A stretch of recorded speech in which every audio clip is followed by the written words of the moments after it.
எடப்பாடிக்கு விட்ட கொஞ்சம் மனஸ்தாபம் ஏற்பட்டது. ஆமா, நீங்க 4 தொகுதி கேட்டீங்களே, அது கரெக்டு தானே? எம்பி சீட்டு தரேன்னு சொன்னாங்க, அதுவும் கொடுக்கல. 2026 உங்களுக்கே தெரிஞ்சு போச்சு அதிமுக வராது. எதிர்கட்சியாவது வரன்னு பார்த்தா எதிர்கட்சியா கூட வரல. திமுக வந்து எண்ணம் மட்டும் கிடையாது, தள்ளி திட்டுறங்க எல்லாரையுமே அப்படிதான் பண்ணாங்க. யாருமே வந்து வளர்ந்து கூடாது. உங்களுக்கு பின்னாடி தோன்றிய விசிக்க மிகப்பெரிய அளவில் வளர்ந்தது. ஆனா நீங்க இன்னும் பெரிய லெவல்ல வரலையா சார்? திமுகவும் தரல, அதிமுகவும் தரல, ஆனா டிவிக்கே கொடுத்துருக்குது. அதனால டிவிக்கே வந்து நாங்க உண்மையாவே நாங்க பாராட்டுறோம், மனசறிஞ்சு பாராட்டுறோம் நாங்க. சரி சார், நீங்க வந்து விசிக கூட்டணியில நீங்க போய் சேருவீங்களா சேர மாட்டீங்களா? ஏன் இந்த மக்கள் 2 பேரும் ஒன்றும் ஆகக்கூடாதா? இவங்க சண்டை போட்டுன்னு தான் இருக்கணுமா? அப்போ நீங்க அதான் விரும்புறீங்களா?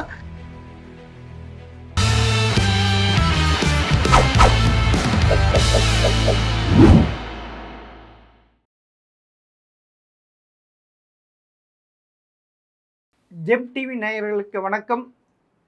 புரட்சி பாரதத்தை தலைவர் மற்றும் முன்னாள் எம்எல்ஏ பூவை ஜெகன்மூர்த்தி அவர்கள் சந்திப்பு வாருங்கள். சார் வணக்கம் சார். வணக்கம் சார். உண்மையிலே கேவி குப்பத்தில் 2வது முறையாக நின்றீங்க, முதல் முறை எம்எல்ஏ ஆனீங்க. ஏன் தோக்கிறதுக்கு காரணம்? போன வாட்டி பாமக உங்களுக்கு கை கொடுத்தது, இந்த வாட்டி கை கொடுக்கலையா? இல்லை, அதாவது பாமக ஓட்டு நல்லா வந்தது, எங்கள் ஓட்டு வந்தது, ஓரளவு கொஞ்சம் ஓட்டு குறைஞ்சது. அது எதிர்பார்க்கல. டிவிக்கே அமைதியாக இருந்து இவ்வளோ பலத்தோடு வெளியே வருவாங்கன்னு நம்ம யாரும் எதிர்பார்க்கல. அது டிஎம்கே தான் நமக்கு எதிர்ப்பாக இருப்பாங்கன்னு நினச்சி அதுக்கேற்ற மாதிரி நாங்கள் ஒர்க் பண்ணோம். ஆனால் டிவிக்கே திடீர்னு இவ்வளோ வந்தது, அதை எதிர்பார்க்காதது. அதனால் இவ்வளோ ஓட்டு வித்தியாசமும் வந்துடுச்சு. நான் 2வது இடம், எனக்கு கீழே தான் டிஎம்கே 3வது இடம் வந்தது. சரி சார். ஆமாம், நீங்கள் உங்களுக்கே எடப்பாடிக்கு விட்ட கொஞ்சம் மனஸ்தாபம் ஏற்பட்டது. ஆமாம், நீங்கள் 4 தொகுதி கேட்டீங்களே, அது கரெக்டு தானே? கரெக்டு தான், நியாயமான. விரலுக்கு ஏற்ற வீக்கம்ன்ட்டு ஒன்று நியாயமானது தான் நாங்கள் கேட்டது. தமிழ்நாடு பூரா நாங்கள் வேலை செய்கிறோம், தமிழ்நாடு பூரா எங்கள் மக்கள் ஓட்டு போடுறாங்க, எங்கள் கட்சிக்காரங்க வேலை செய்கிறாங்க, ஓட்டு போடுறாங்க. இப்போ 4 சீட்டுன்றது தாராளமாக கொடுக்கலாமே. அப்படிங்களா சார்? அதாவது உங்களுக்கு விசிக 8 இடம் கொடுத்துட்டாங்கன்ட்டு அதனால நீங்க கேட்குறீங்களா? அப்படி கிடையாது. நான் போன தேர்தலே கேட்டேன், 21லேயே கேட்டேன். அடுத்த முறை பார்த்துக்கலாம், இந்த முறை அட்ஜஸ்ட் பண்ணி நீங்கள் வாங்கிக்கங்க ஒரு சீட்டு அப்படின்னாங்க. போன தேர்தல் 21லேயே. சரி சார், உங்களுக்கு பின்னாடி தான் எம்பி சீட்டு தரேன்னு சொன்னாங்க, அதுவும் கொடுக்கல. அதுக்கப்புறம் இப்போ வந்து சீட்டு கூடுதலாக கொடுக்குறேன்னு தான் சொன்னாங்க, 26ல் கொடுக்கல. ஆனால் லாஸ்ட் டைமில் தான் நான் இருக்குதோ இல்லையோன்ட்டு ஒரு சந்தேகத்தில் தான் உங்களை கூட்டணி விட்டே வெளியே அனுப்பிடுவாரோ இல்லை.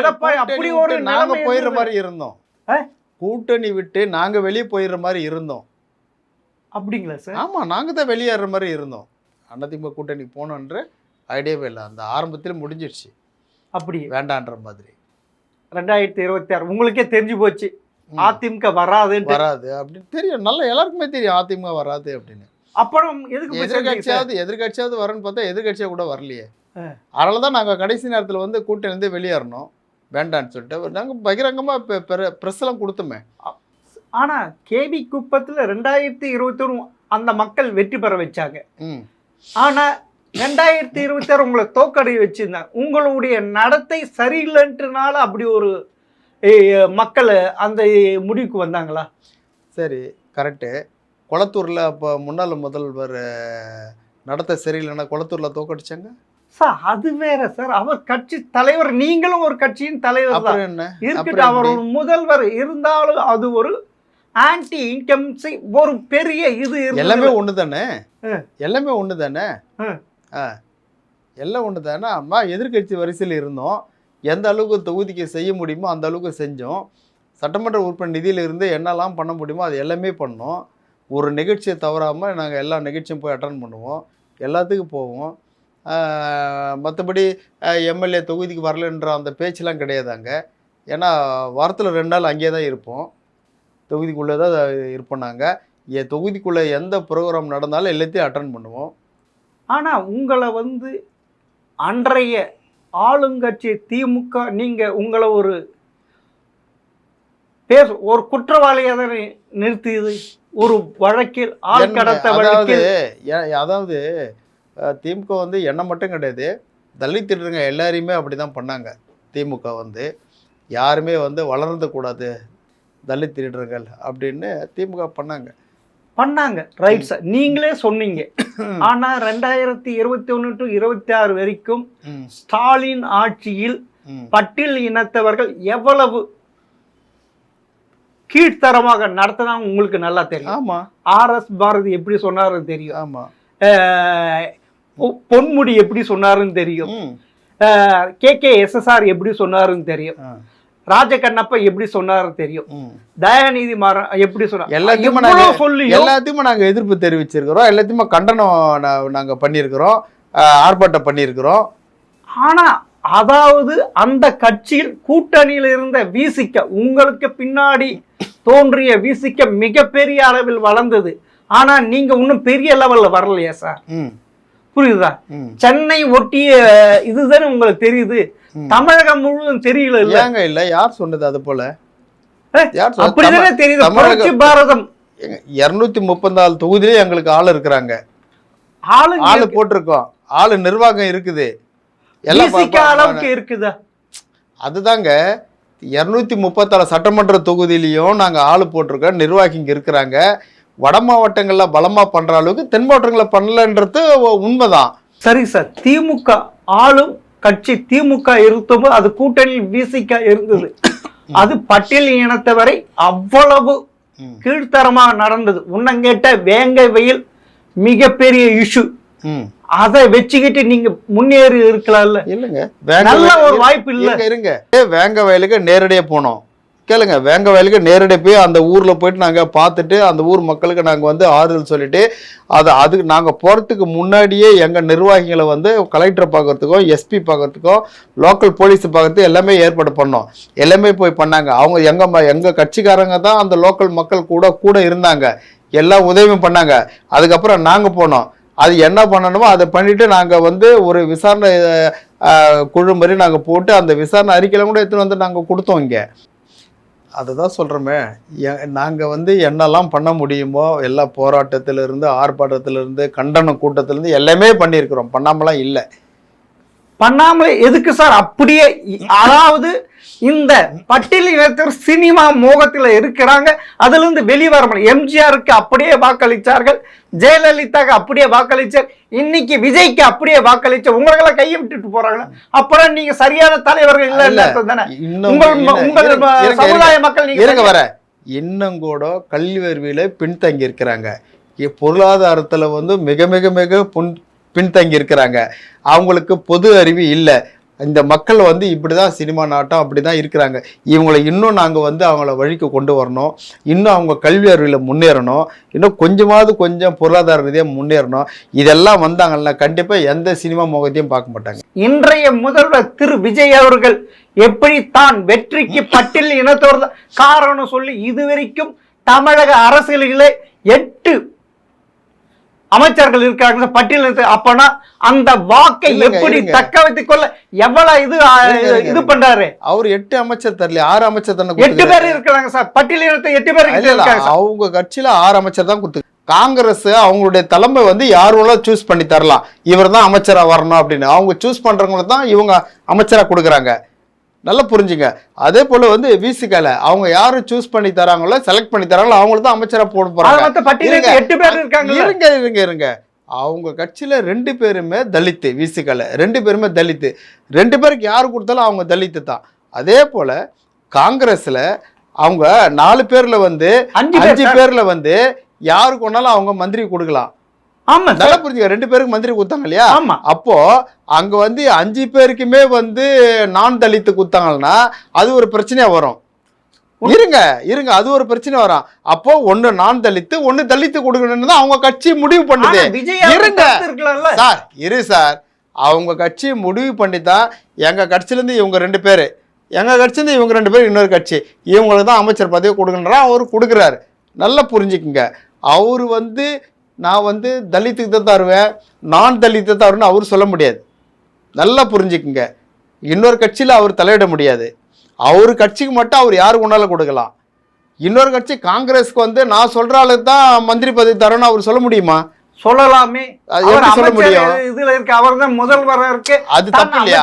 இன்னொரு கட்சி உள்ளுவிவகாரத்துல தலையிடுத்து தப்பு இல்லையா? இல்ல, அது சொல்ல முடியாது இல்ல. இருங்க இது வந்து அவங்க காங்கிரஸ்ல இருந்து 2 பேரை சூஸ் பண்றாங்க, நியமனம் பண்றாங்க, இவங்களுக்கு தான் அமைச்சர் வரணும்னு. விசிகால இருந்து 2 பேர் பண்றாங்க. இவங்க 2 பேருமே தலித்து, அங்க ஒரு தலித்து ஒரு நான் தலித்து, இவ்வளவுதான். ஆனா டோட்டல் அந்த அதாவது டிவிகே கட்சியினுடைய கூட்டணி மொத்த மந்திரி சபைன்னு பார்த்தா 8 பேர். ஆனால் இருங்க கூட்டணி கட்சியே தமிழகத்துல இது வரைக்கும் வரலங்க. இத ஃபர்ஸ்ட் டைம். இருங்க அது அப்பங்க, அது அப்போ 52 56 அப்போ இருங்க முதல்ல கூட்டணி ஆட்சி தாங்க. எப்போ திராவிட கழகம் திமுக ஆட்சிக்கு வந்தது அதுல இருந்து இல்ல 67 இருந்து இல்ல. யோசனை பண்ணுங்க, அதுல இருந்து கிடையாது. அதுக்கு முன்னாடி இருந்தது. ஆனால் இப்போ திராவிட கட்சிகளுக்கு பிறகு இன்னைக்கு புதுசா ஒரு கட்சி ஆட்சிக்கு வந்துக்குது, அவங்க கொடுத்துருக்காங்க.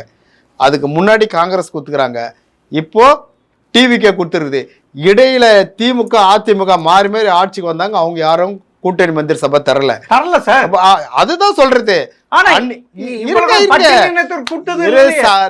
இருங்க சார், அவசரப்படுறீங்க. என்ன சொல்றது, அன்னைக்கு பட்டியலினத்த மக்களும் கொடுத்தாங்க, உள்துறை அமைச்சரும் கொடுக்கலையா அவர் இருங்க. அதனால அன்னைக்கு கொடுத்தாங்க. இன்னைக்கு புது கட்சி ஆட்சிக்கு வந்தனால இன்னைக்கு கொடுத்துருக்காங்க. அவங்க கூட்டணி மந்திரி சபையில தலித்து கொடுத்துருக்காங்க. 2 கட்சி தான் அவங்க கூட்டணி மந்திரி சபையில இருக்குது. இருங்க, கம்யூனிஸ்ட் வந்து வெளியில இருந்து ஆதரவு கொடுக்குது. என்ன சொல்றது, அதே போல ஐயுமல் இருக்கிறவங்க வந்து நான் தலித்து தான், தலித்து கிடையாது. அங்கே தலித்து இருந்தால் அங்க ஒரு சீட்டு அவங்க தலித்து கேட்டிருப்பாங்க. எங்க கிட்ட 2 எம்எல்ஏங்க, ஒருத்தர் தலித்து ஒருத்தர் நான் தலித்து, 2 பேர் கொடுங்கன்னு கேட்டிருப்பாங்க. இல்ல 2 பேருமே தலித்து இருந்தா அவங்களுக்கு தான் வந்திருக்கு போகுது. இல்ல தலித்து ஒருத்தர் நான் தலித்து ஒருத்தர் ஐயுஎம்எல்ல இருந்திருந்தால் அவங்களும் தலித்து தான் கேட்டிருப்பாங்க. அப்பனா அப்படியே சுளையாக தலித்து ஓட்டுகளை வாங்குவதற்கு விஜய் எப்படி எல்லாம் காய் நகர்த்திட்டு சமுதாயத்தின் தலைவரா இருக்கிறீங்களா? இரு சார், அதாவது தலித் மக்களை எப்படியெல்லாம் கவர் பண்ணணும்னு சொல்லி பண்றாங்க. அன்னைக்கு இதைத்தான் நாங்க சொல்றோமே. இன்னைக்கு வெற்றி கழகத்தினுடைய முதலமைச்சர் விஜய் சார் அவர்களை நாங்க வாழ்த்துறோம், நாங்க பெருமையா நினைக்கிறோம், மகிழ்ச்சியா நினைக்கிறோம். ஏன்னா ஓட்டு வாங்கினாரு, அதுக்கு உண்டான மரியாதை அவர் செஞ்சிருக்காரு அப்படின்னு. இதே திமுக அதிமுக ஓட்டு வாங்கினாங்க, இதே தலித் மக்கள் ஓட்டு வாங்கினாங்க, அவங்களுக்கு உரிய முக்கியத்துவம் அவங்க தரல, திமுகவும் தரல, அதிமுகவும் தரல. ஆனா டிவிகே கொடுத்துருக்குது. அதனால டிவிகே வந்து நாங்க உண்மையை நாங்க பாராட்டுறோம், மனசறிஞ்சு பாராட்டுறோம் நாங்க. ஆனால் ஒட்டுமொத்தமா டிவிகே கூட்டணி மந்திரி சபையில எத்தனை பேர்னா 8 பேர். ஆனால் இவங்க தனித்தனி கட்சி, ஒன்று காங்கிரஸ் இன்னொன்று விசிகா. ஆனால் டிவிகேல வந்து 6 பேர் தான்.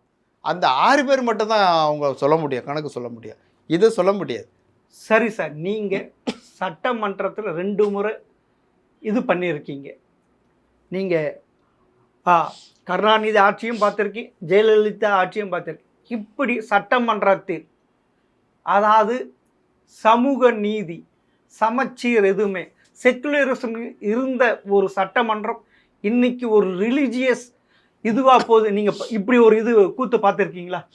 அது உண்மைதான், அது உண்மைதான் சார். நாங்கள் சட்டமன்றத்தில் இப்போ இல்லை, நாங்கள் வெளியதான் இருக்கிறோம். நீங்கள் இருந்தாலும் இப்போ இல்லை, இப்போ சட்டமன்றத்துக்கு வெளியதான் இருக்கிறோம். நாங்கள் உள்ளே இல்லை, என்ன சொல்கிறது. ஆனால் இருந்தாலும் அரசியல்னு வந்த பிறகு இது வரைக்கும் யாரும் வந்து எந்த மதத்தை சம்மந்தப்பட்டதும் பொது வாழ்க்கையில் அவங்க வச்சுக்கிறது இல்லை. ஆனால் இந்த அரசு, புதிய அரசு டிவிகே அரசில் வந்து ஒரு சமயம் சார்ந்து போகுதுன்றது வந்து பரவலாக எல்லாருமே பேசுகிறாங்க. அது நடக்கிறத பார்த்தா அப்படி தான் உண்மையும் தெரியுது. அப்போனா இதுக்கு இங்கே பாஜக கால் ஊன்றுவதற்கு திரு விஜய் அவர்கள் முயற்சிக்கிறாரா? இப்படியே நடந்திருந்தால் அவங்க இந்துக்களை ஒரு இதுவாக பிரித்து ஒரு இதுவாக கொண்டு போயிடலாம்ல. பேரவைத் தலைவர் வந்து ஒரு சிறுபான்மை மதத்தை சேர்ந்தவர். ஆமாம். என்ன அதே போல் முதலமைச்சர் சிறுபான்மை மதத்தை சேர்ந்தவர். ஆமாம். இப்போ வந்து திமுக தனிமரமாக நிற்குது. 2029 கூட்டணியே கிடையாது. அப்போனா நீங்கள் அமைக்கிற கூட்டணி அப்படியே போய் அங்கே போய் சேர்ந்துக்கோம்ல. அப்படி ஒரு இது நிலைமை உருவாகுமா? நீங்க திமுகவை எதிர்ச்சிடுவீங்க, இப்ப சொல்லுங்க பார்க்கலாம். எங்க போய் சேர்ந்து பங்குன்றீங்க? 2021 பாராளுமன்ற தேர்தல் எங்க சேர்ந்து பங்குன்னு சொல்றீங்க? திமுக கூட்டணியில போய் சேர்ந்துருவீங்கல்ல? அது எப்படி சொல்றீங்க நீங்க? அப்படிதான் இருக்கு. நீங்க ஆர்வம் சொல்ற மாதிரி சொல்றீங்களா சார்? அதுதான் சார். அதுக்கு எப்படி சார் வாய்ப்பு இருக்கும்? அது தனிமரமா இருக்கு சார். அதுக்காக நீங்க போய் சேர்க்க, அதனால இப்படி ஒரு கூட்டணி உருவாக்கி அது ஸ்டாலின் அவர்கள் முயற்சி இதுல நடக்குதா? அது எனக்கு தெரியலங்க. அப்போ இந்த கூட்டணி யாரும் உருவாக்குறாங்களோ அவங்களுக்கு கேட்டீங்கன்னா தெரியும், எனக்கு தெரியல சார். இதுல இருக்க தனி அரசு யார் சார்? திமுக ஆதரவால் தானே, ஸ்டாலினுடைய ஆதரவால் தானே. அது எப்படி சொல்ல முடியும்? ஆமா, 2021 2020 அவருக்கு தானே சப்போர்ட் பண்ணிட்டு இருந்தாரு சார். அதாவது அவங்கவுங்க வந்து ஒரு கட்சி தலைவருங்க வந்து ஏதாவது ஒரு கட்சிக்கு ஏதாவது ஒரு கருத்து பேசுகிறப்போ அந்த கட்சி ஆதரிச்சு ஏதாவது 1-2 பேசியிருக்கலாம். அதுக்காக அந்த கட்சியில் இருக்கிறாங்கன்னு சொல்ல முடியாதுல்ல சார். நீங்க போவாத இருப்பீங்க, உங்களை கூப்பிட்டா கூட்டணிக்கு போவாத இருப்பீங்களா? உங்களை இவ்வளவு தூரம் பண்ணியிருக்காங்க திமுக திரு ஸ்டாலின் அவர்கள். ஆமாம், நாங்கள் போக மாட்டோங்க. கட்டாயம் வரைக்கும் போக மாட்டீங்க. போக மாட்டோங்க. ஏதோ ஒன்று சொல்லுவாங்கல்ல, அதே மாதிரி இருக்கு சார். அதாவது அரசியல் நிரந்தர எதிரியும் இல்லை, நிரந்தர பகையும் இல்லை அப்படின்னு அது எல்லாத்தையும் நீங்களே சொல்லிடுறீங்களா சார்? ஆமா, அப்படிதான் நீங்க இதுக்கு சார். இப்போ வந்து இன்னும் 3 வருஷம் இருக்குது நீங்க சொல்றது. நீங்க சொல்றது அந்த 3 வருஷத்துக்கு முன்னாடி என்ன நடக்குதுன்றதை நீங்க இப்போ சொல்றீங்களா சார்? அதுக்குள்ள யார் இருப்பாங்க, யார் இருக்க மாட்டாங்க, கட்சி இருக்குமா இருக்காதா, என்ன எதுவுமே நீங்க யோசிக்காம சொல்றீங்களா சார்? ஆனா உங்க கூட்டணி இருக்க திரு வேல்முருகன் அவர்கள் நமக்கு தனித்திரிந்து போட்டியிட வேண்டும் சொல்றாரு. ஆனா அதிலே இருக்கிற திரு கிருஷ்ணசாமி அவர்கள் அதெல்லாம் கூடாது, அப்ப பாத்துக்கலாதுன்ட்டு அப்படி சொல்றாருல்ல. இப்பயே முரணானு தெரியுது இல்ல? இதுல அந்த கூட்டத்துல நான் கலந்துக்கல சார். இல்ல, அதுக்கு இப்ப பேசினாங்க இல்லையா, அந்த எந்த கூட்டத்துல பேசினாலும் அந்த கூட்டத்துல நான் இல்லை.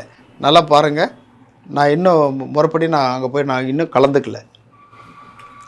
சரி சார். உங்களுக்கும் ஆம்ஸ்ட்ராங்குக்கும் மறைமுகமான நட்பு இருந்தது, ஒத்துக்கிறீங்க? மறைமுகமான நட்பு இல்ல சார், வெளிப்படையான நட்பு தான் இருந்தது. நட்புன்றது வேற சார். நாங்க சகோதரர் மாதிரி இருந்தோம். சரி சார். அவரை இந்த திமுக அரசு ஆளுகள் வைத்து அந்த ஆட்சியில் நடந்தது, அப்பனா அது சிபிஐக்கு இந்த ஆட்சி கொண்டு போயிருக்கு. கரெக்டா? இதுவா கரெக்டு தானே? கரெக்டா? இது கரெக்டு தானே? சரி தானே? ஆமா, சிபிஐ விசாரணைக்கு கொண்டு போனது வந்து சரியானது தானே? தப்பு இல்லையே. அப்படி திமுக தான் கொண்டுன்னு போல, புதுசா வந்து கவர்மெண்ட் கொண்டு போயிருக்காங்கல்ல, அது ஏன் பெருசா நீங்க கொண்டு போல? ஆம்ஸ்ட்ராங் வழக்கு இது வந்து அதே மாதிரிதான் திருமாவளவனுடைய நீதிமன்றம் பிரச்சனை சார். அது நீதிமன்றம் பிரச்சனை சார். இது போய் என்ன சார் பண்ண முடியும்? அதுக்காக நம்ம அங்கேயே தான் கூடவே இருக்கணுன்றது ஒன்றும் அவசியம் இல்லையே. ஆனால் ரெட்டேல சிம்பிள் நின்று எம்எல்ஏ ஆனதுனால தான் இருக்க வேண்டிய ஒரு சூழ்நிலை. அது முடிஞ்சது, வெளியே வந்துட்டோம், அவ்வளோதானே. அப்படின்றீங்க? ஆமாம், அதானே உண்மை. சரி சார். இப்போ வந்து திருமாவர்கள் எவ்வளையோ இது வளர்ந்துருக்காரு, நீங்க ஏன் இன்னும் கீழே இருக்கு? ஏன் மேல உங்களால் அதுதான் சொல்றேன் சார். பொருளாதார ரீதியாக அதுதான் உண்மை, அதுதான் உண்மை. உங்களுடைய போராட்டம் சரியில்லை, உங்களுடைய சமுதாயத்தை நீங்க கொண்டு போய் சேர்க்கறீங்க. எங்க போராட்டம் சரியில்லைனாக்கா நாங்க இன்னும் தீவிரப்படுத்த போறோம், அவ்வளவுதான். போராட்டத்தை இன்னும் தீவிரப்படுத்த போறோம். சரி சார். தமிழகத்தில் ஏறக்குறைய 23% இருக்கிறீங்க பட்டியலினத்தில். உங்களுக்குள்ள ஒரு ஒற்றுமை இருந்த மற்ற கட்சி உங்க காலடிகள் விழ வைக்கலாம்ல, ஏன் உங்ககிட்ட ஒற்றுமை இல்லை? அதுக்கு என்ன சார் பண்ண? தடியெடுத்த தண்டல்காரனா இருக்கு. ஆமா சார், அதுக்கு என்ன சார்? தலைவர்கள் இருக்கிறாங்களே, ஏன்? அது இயல்பு. ஏன் உங்களுக்குள்ள ஒற்றுமை இல்லை? அது இயல்பு தான் சார். அதாவது அம்பேத்கர் கூட என்ன சொல்லியிருக்காருனாக்கா, தலைவர்கள் உருவாகணும்னு தான் சொல்லியிருக்காரு. ஒரே தலைவர் தான் இருக்கணும்னு சொல்லலை அவர். இந்த சமூகத்தில் தலைவர்கள் உருவாகணும் அப்படின்னு தான் சொல்லியிருக்காரு. அதனால் தலைவருங்க உருவாகிறாங்க. அவங்க அந்தந்த பகுதியில் அவங்கவுங்க வந்து முடிஞ்ச வரைக்கும் அந்த மக்களுக்கு, தாழ்த்தப்பட்ட மக்களுக்கு விழிப்புணர்வு கொடுக்குறாங்க. அப்படியே இப்படியே இது இந்த நீங்கள் எப்போ தான் மேலே வர போகிறீங்க? வருவோம் சார். நாங்கள் மக்கள் எப்போ நினைக்கிறாங்களோ அப்போ வருவோம் சார். நல்ல ஒரு வாய்ப்பு இல்லை? எப்படி இப்போ பிஎம்கே எப்படி இருக்கு? கட்டுக்கோப்பா இருக்கு. அந்த சமுதாய மக்கள் அவங்களுக்கு ஓட்டு போறாங்களே, அதே மாதிரி நீங்க ஏன் உங்களால வர முடியல? அந்த ஒற்றுமை வந்து மக்களுக்கு வந்து நாங்க எடுத்து சொல்லணும், அவங்களுக்கு விழிப்புணர்வு கொடுக்கணும். அப்போ அந்த ஒற்றுமை, அந்த கட்டுப்பாடு கண்டிப்பா வரும். ஏன் உங்களால உருவாக்க முடியல? பண்ணுவோம் சார், பண்ணிட்டு தான் இருக்கிறோம். ஏன் சார் உங்களால பண்ணுவோம் சார், பண்ணிட்டு தான் சார் இருக்கிறோம் நாங்க. அந்த ஒரு ஒற்றுமைன்றது கண்டிப்பா வரும். நீங்களே உங்களுக்குள்ளே நீங்களே காலை வாரிக்கிட்டு இருக்கீங்கல்ல, அதுதான் சார். மறுபடியும் மக்களை வந்து அதாவது சொல்லுவாங்களே பழமொழி, தலைவர்களை ஒன்றிணைக்கிறத காட்டிலும் மக்களை ஒன்றிணைக்கணுன்ற ஒரு கூற்றுப்படி தான் நாங்கள் எங்களுடைய வேலையை நாங்கள் செஞ்சுட்டு இருக்கிறோம். அப்படிங்களா சார்? அப்போனா நீங்கள் உண்மையிலே திமுக உங்களுக்கு ஒரு மிகப்பெரிய புத்துருச்சு. அப்படி இருக்க என்ன சொல்கிறீங்க? உங்களுக்கு ஒரு தவறான ஒரு பிம்பத்தை உங்களுக்கு உருவாக்கிச்சு இல்லையே திமுக? அதுதானே உங்களுக்கு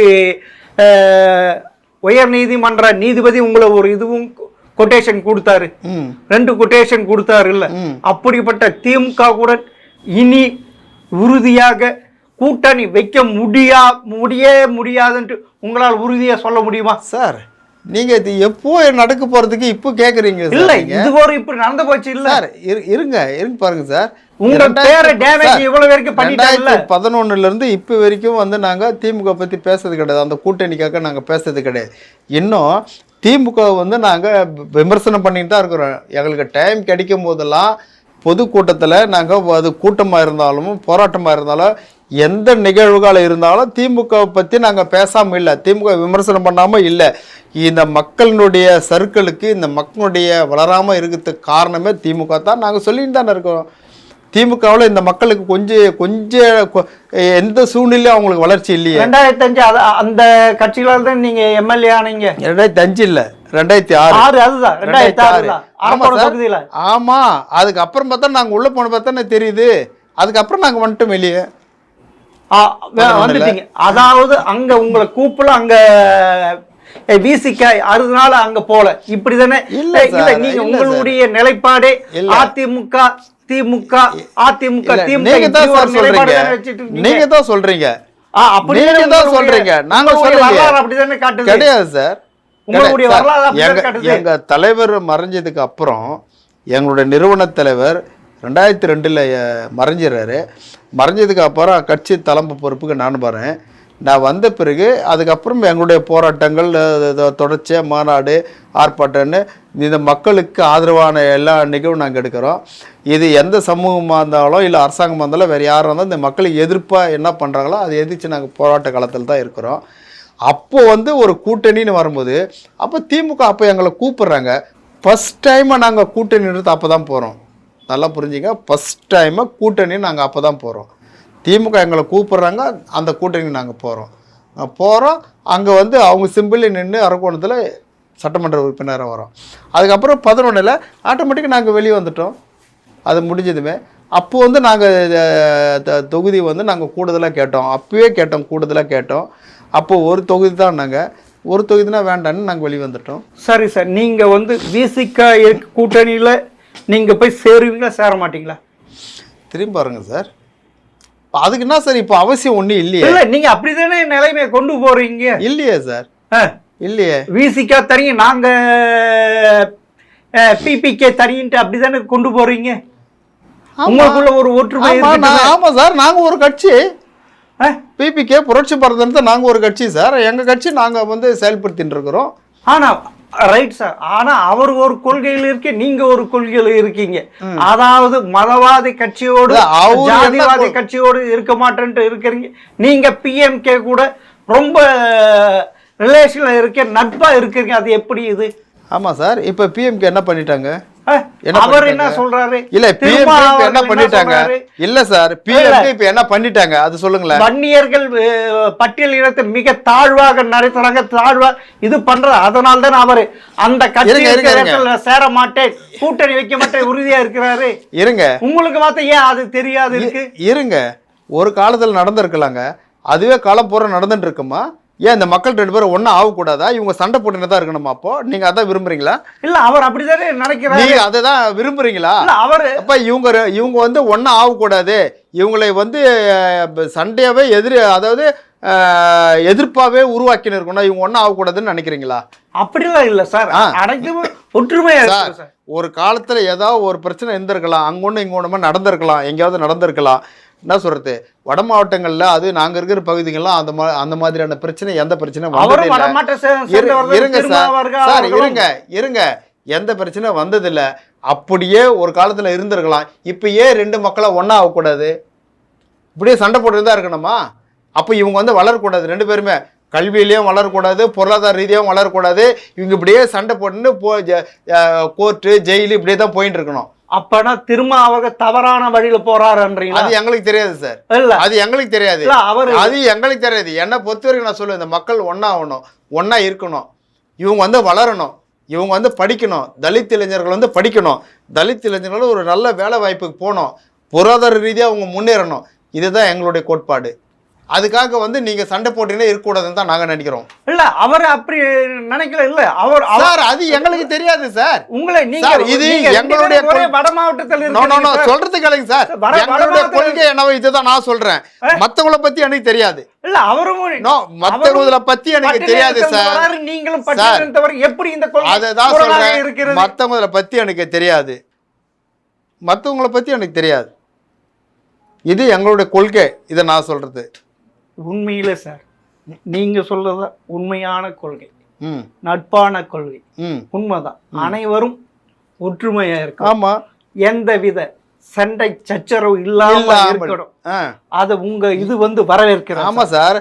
அதாவது தான் வாழ பிறரை கெடுக்காத அந்த இதுல நீங்க உறுதியா இருக்கிறீங்க. ஆமா இருக்கு. ஆனா அந்த இது திருமா கிட்ட இல்ல, அது ஒத்துக்க வேண்டியதான். ஏன்னா பிஎம்கே இருக்கிற கட்சி கூட்டணி நான் இருக்க மாட்டேன் அப்படிதான் இப்பயும் சொன்னாரு. ராமதாஸ் இந்த திமுக கூட்டணி வரப்ப அந்த கூட்டணியும் தான் நான் வெளியே வருவேன்னு சொன்னாரு. ஆனா உங்களுடைய நிலைப்பாடு கரெக்ட், இது வரவேற்கிறேன்.